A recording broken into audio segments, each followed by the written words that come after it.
प्रिय मित्रों, नमस्कार। आप सभी का स्वागत है। मैं हूं पंडित मार्कंडेय दुबे, बोकारो स्टील सिटी झारखंड से, और आप देख रहे हैं वास्तु बोकारो दर्शनम यूट्यूब चैनल। मित्रों, ज्येष्ठ का महीना,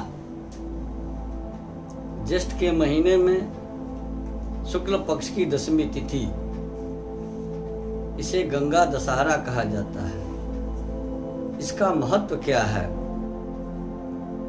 इस तिथि में गंगा स्नान से क्या लाभ होते हैं? क्यों गंगा दशहरा नाम पड़ा?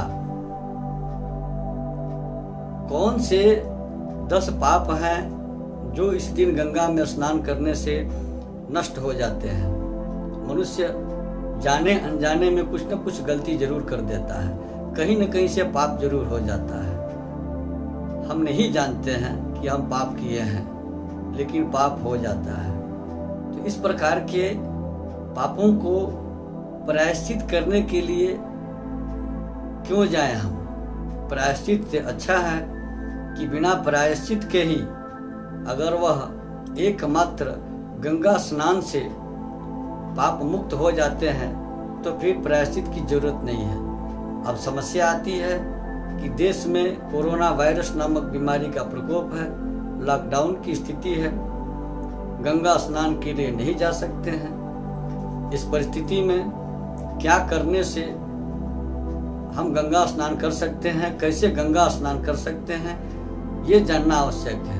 क्योंकि सर्वत्र गंगा नदी उपलब्ध नहीं है, सभी लोग गंगा के तट पर नहीं हैं। तो स्नान के लिए हमारे शास्त्रों में, पुराणों में इस तरह का वर्णन मिलता है कि अगर हम अपने जलपात्र में गंगा का आवाहन कर लें तो हमें गंगा स्नान का फल मिल जाता है। जलपात्र में जल लेकर बाएं हथेली पर जलपात्र रखकर दाहिने हाथ से ढक दें, एक फूल उसमें रख दें और फूल रख करके गंगा का ध्यान करते हुए एक मंत्र पढ़ना है।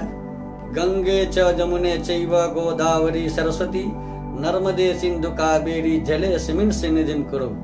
गंगा, जमुना, सरस्वती, नर्मदा, सिंधु, कावेरी सारे नदियों का आवाहन एक बार हो गया और उस जल से हम नहा लें तो हमें गंगा स्नान का फल मिल जाता है।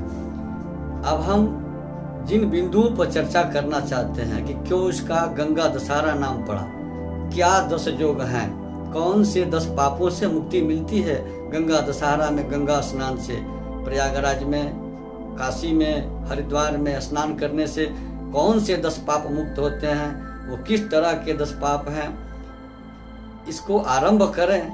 इसके पहले एक बार निवेदन करूंगा कि यदि अब तक आपने हमारे इस चैनल को सब्सक्राइब नहीं किया है तो कृपया सब्सक्राइब कर लें, नोटिफिकेशन बेल को दबा दें, वीडियो लाइक करें और अधिक से अधिक शेयर करें। मित्रों, ज्येष्ठ मास की शुक्ल पक्ष की 10वीं तिथि को गंगा दशहरा कहा जाता है।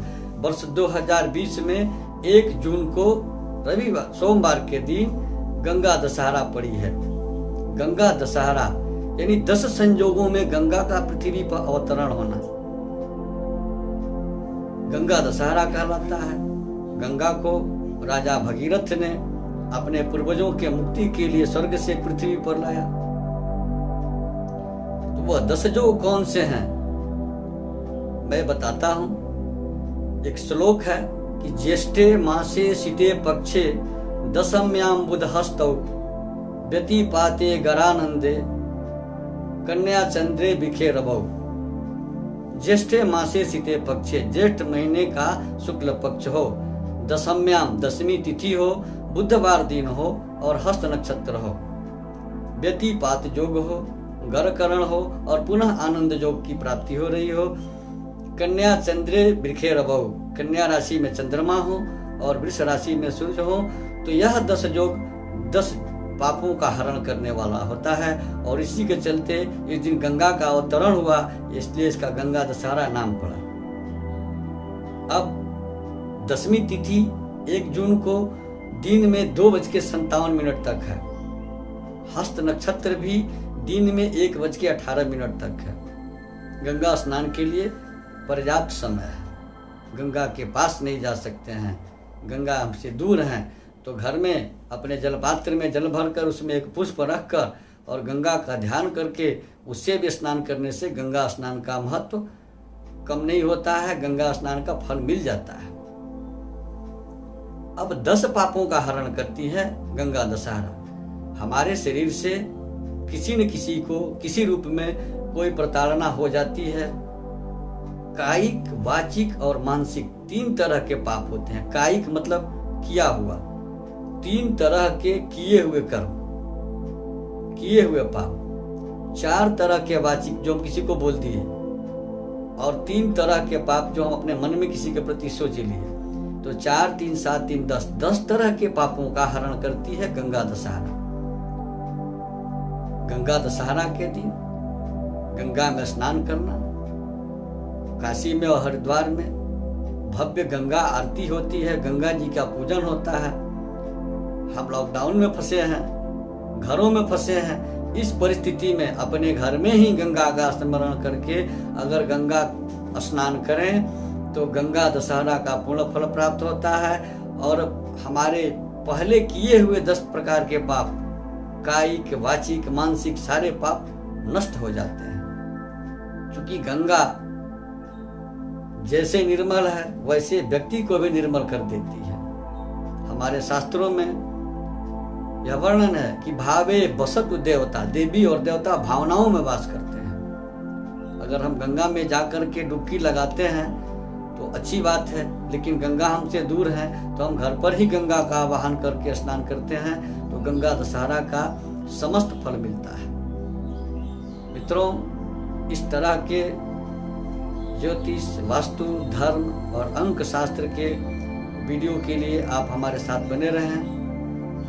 समय समय पर हम आपको सामयिक पर्व त्योहारों से संबंधित वीडियो, वास्तु से संबंधित वीडियो और ज्योतिष से संबंधित वीडियो आपको प्रस्तुत करते रहेंगे। मित्रों, हमारे यहाँ वास्तु विजिट किया जाता है, कुंडली बनाई जाती है, कुंडली देखी जाती है।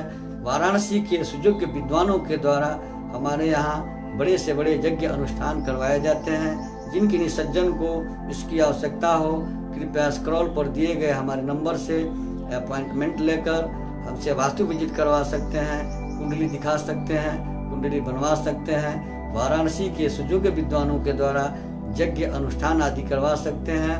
धन्यवाद।